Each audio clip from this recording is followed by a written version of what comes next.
திமுகவுடன் கூட்டணி வைப்பது என்பது தமிழ் மாநில காங்கிரசின் நிலைப்பாடு என அக்கட்சியின் தலைவர் ஜி கே வாசன் தெரிவித்திருக்கிறார். இது குறித்த விரிவான தகவல்களை நமது செய்தியாளர் ரமேஷிடம் கேட்கலாம். ரமேஷ், இன்னைக்கு கருணாநிதியை சந்தித்த பிறகு திமுக காங்கிரஸ் கூட்டணி தொடரும் என்று தமிழ்நாடு காங்கிரஸ் கமிட்டி தலைவர் திருநாவுக்கரசு அறிவித்திருந்தார்.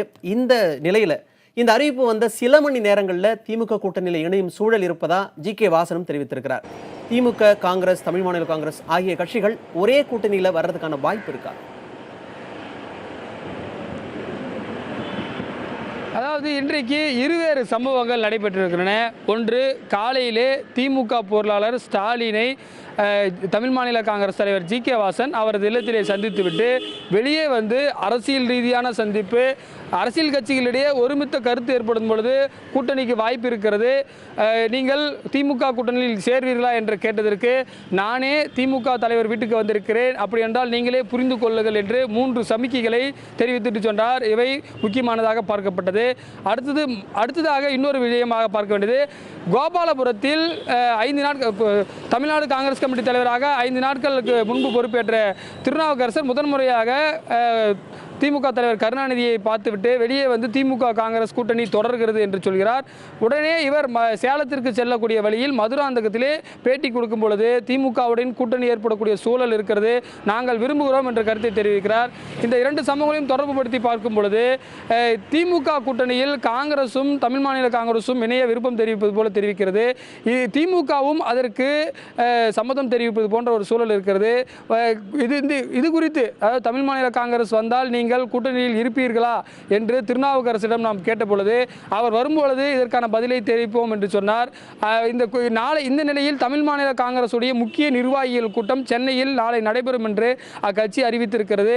நாளை முக்கிய முடிவுகள் எடுக்கப்படுவதற்கு வாய்ப்பு இருக்கிறது. ஏனென்றால் ஒரு சில தினங்களில் அந்த அறிவிப்பு, உள்ளாட்சி தேர்தலுக்கான அறிவிப்பு வரக்கூடிய சூழலில் இது ஒரு முக்கிய அரசியல் மாற்றம் ஏற்படுவதற்கான வாய்ப்பு இருக்கிறது.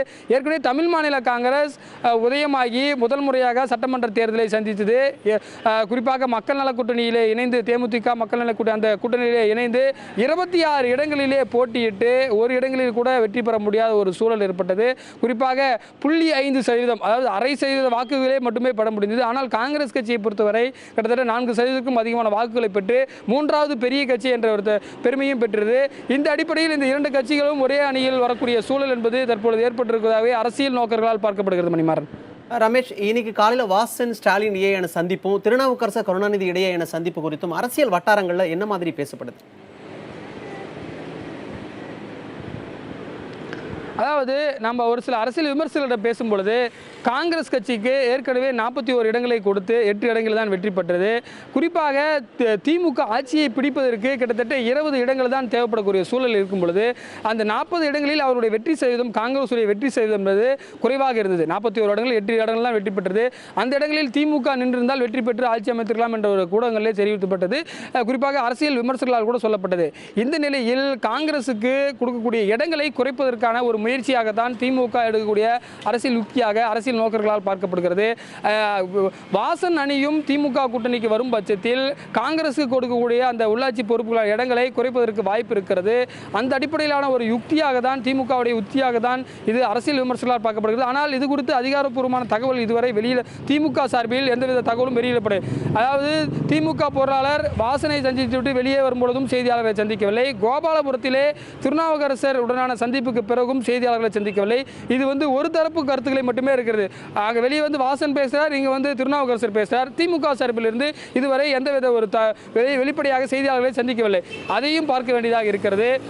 ஏற்கனவே சட்டமன்ற தேர்தலிலே ஒரு கணிப்பு ஏற்பட்டது.